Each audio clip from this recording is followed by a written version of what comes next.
Let's start out with an informal greeting from me to you. What's happening? Hey, I'm about to do a live stream. Actually, I'm a minute late. No, I'm just kidding. I'm on time. It's 12. This is the first time I'm gonna do a live stream. So anyways, basically I asked you guys to ask me some questions, advice-wise, and I'm gonna answer them for you. So hopefully this live stream works because I've never done it before. I've never done this before. Oh my gosh, I'm live. Basically, I asked on my Instagram and Tumblr what questions for advice. Are you watching me live? Jess is watching me live. Keep going. We're telling your followers to join your video. Cool, they are telling all 1,000 of them. All 1,007. You guys believe that? I have 1,007 followers on Facebook now. Awesome. Hey, Anastasia. All right, so I'm just gonna go ahead and start with my little advice. First one.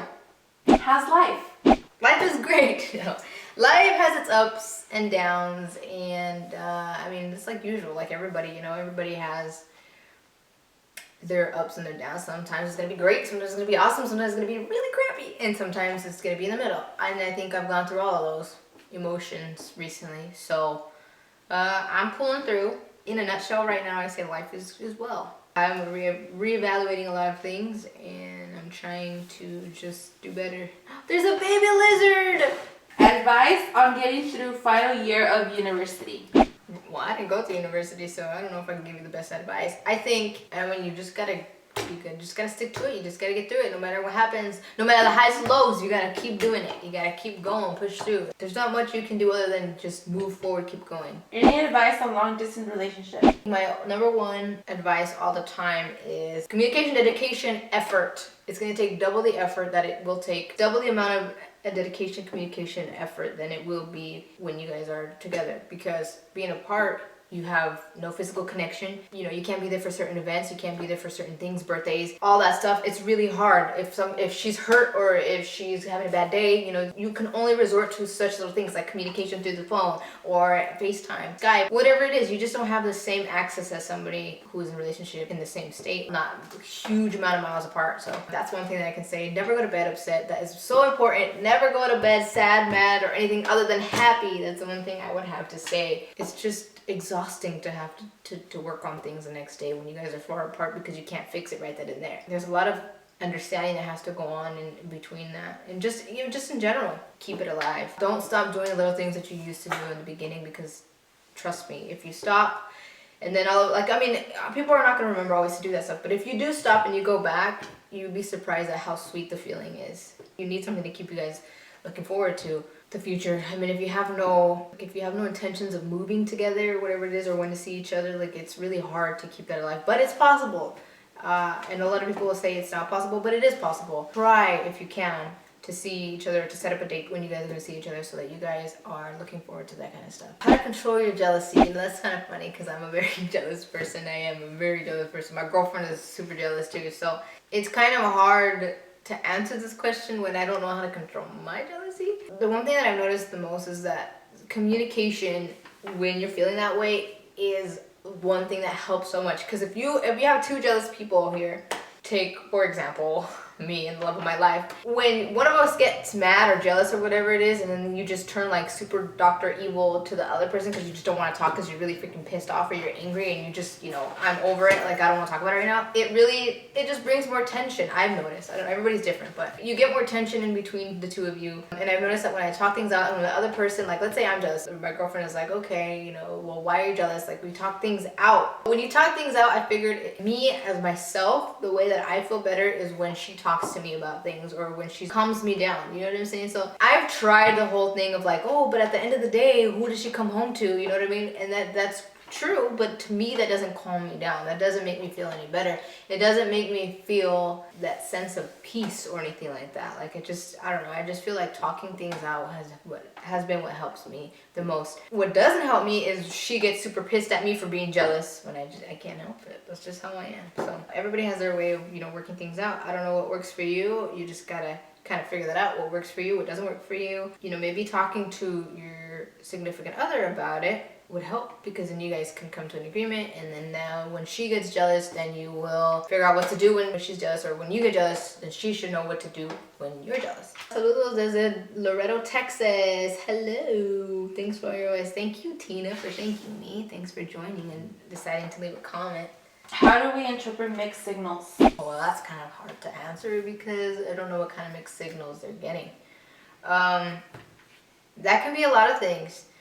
Mixed signals could be like, you know, I think instead of interpreting, I think communicate. I think you gotta sit down and you have to talk, if that's your thing. You know, a lot of people can't do that. I don't know if I would be able to be like, okay, hey, you're giving mixed signals, let's sit down and talk about it. But it's very important. Ask questions. It's one of those things where you kind of have to gauge the situation. Nothing wrong with asking a question. Sometimes that's all you can do to figure it out. You know, don't bust your head open trying to figure things out if it's as easy as just being like, hey, I have a question for you. If somebody's playing games, then if I were you, I'd just be like, peace, I'm out. I don't got time to deal with this. Remember, time is of the essence. Your time is very important. Don't let people fuck with your time, because that's stuff you ain't gonna get back. Unrequited love. For those of you who don't know what that is, it's like love that's not reciprocated. And that's kind of difficult, because when you like someone, you love someone, you love someone. It's not as easy to just shut off those feelings. In a moment like that, I think the best thing that you could do is just come to terms with it. Admit to yourself and realize that you truly have these feelings for another person who does not have feelings for you. As crappy as that sounds and as painful as that sounds, what can you do? With somebody that doesn't like you back, you can't force anybody to like you back. You just can't make somebody fall for you. It just has to happen organically. You just can't influence somebody to like you. I guess what I was trying to say. It's not gonna happen. Somebody has to fall for you and like you for who you are and because of the feelings you give them, or whatever it is. Like, it just can't be because you want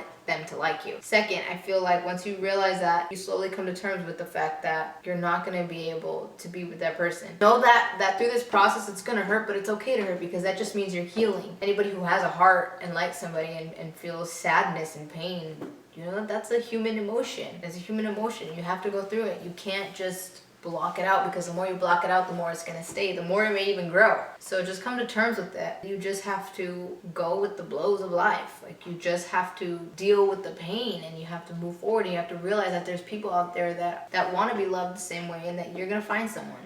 Don't just think that this person was the only one for you. A lot of people get caught up in that. A lot of people think that this person's gonna come around, and so I just feel like don't waste your time waiting on somebody who's not gonna come around. Recognize that it's not only pain for you, but it's also pain for the other person, because when you think about it, they may be losing a best friend, they may be losing just a friend or somebody they consider family, so it's also pain for them and it's also pain for you. So don't think that you're the only one hurting. It's one of those things that are just sucky. It's a sucky situation to be in. The only thing you can do is move forward. Sometimes it might take a little bit of time, sometimes it may take a long time, sometimes you won't heal until another person comes into your life that is meant to be. But I always say, like, just be thankful of the situation that you're in, whether it's a crappy situation or a good situation, because that situation is leading you to something even better, something way better that was meant for you.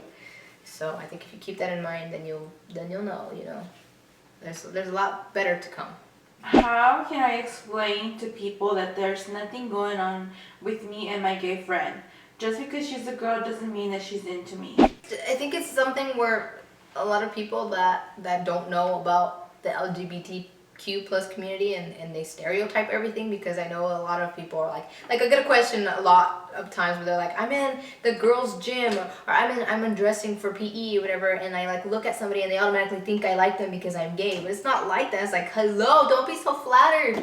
You know, that's the one thing that I've always when I was younger, I thought like, oh, you know, like, I don't want to be friends with somebody and then like say, oh, you look very pretty today, or you look good today, and then be like, oh, you like me because they're straight. You know what I mean? Because I just feel like so many people have the wrong idea of what it is, like of what being gay is, or being lesbian is, or bisexual is, in the sense that they think that just because you like the same sex, or just because you may like the same sex, it means you're going to automatically think everybody that you see, every girl or every person of the same sex, just because of that doesn't mean that you're gonna like every single person that you pass by. Think of it this way. This is what you could tell your friend. Think of it this way. Hey, you're a girl or you're a guy, whatever. I don't remember what it is a boy or a girl, I don't know. But just be like, you're straight. Do you find every single boy or every single girl that passes you by attractive? No, you don't. You know, you have friends. Friends are friends. What can you do? People don't want to believe you. then just be like, whatever, then that's your, if you want to waste your time not believing me and trying to figure these things out, then do it. You know what I mean? This is my friend, and what do you want me to do? You know what I mean? Like, it's just, it's silly, but it's also something where you also kind of have to educate these people. Not saying that they're not educated or anything of that, but you just have to do what you got to do to let them know and to help them see what you see and not believe in that stereotype that they believe in. You know what I mean? That could be there. Some people just recognize the chemistry that you and your friend have as something more, but it's not really that, and you brush it off. What can you do? Be the bigger person. There's no need to fight back. There's no need to like okay, here's one thing. If somebody's constantly telling you stuff, is constantly like attacking you and whatnot, like you can address it, but just be a bigger person about it. You know what I mean? Like, because I always say what Susie says about Sally says more about Susie than of Sally. Was that right?